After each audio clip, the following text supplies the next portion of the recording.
காண அங்கு கற்பகம் என்னும் கடவுளின் மெய்யில்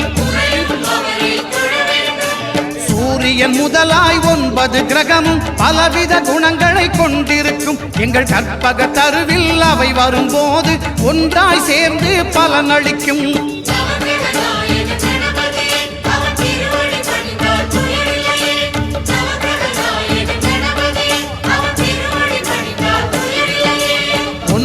கோளும் ஒன்றாய் காண அங்கு கற்பகம் என்னும் கடவுளின் மெய்யில்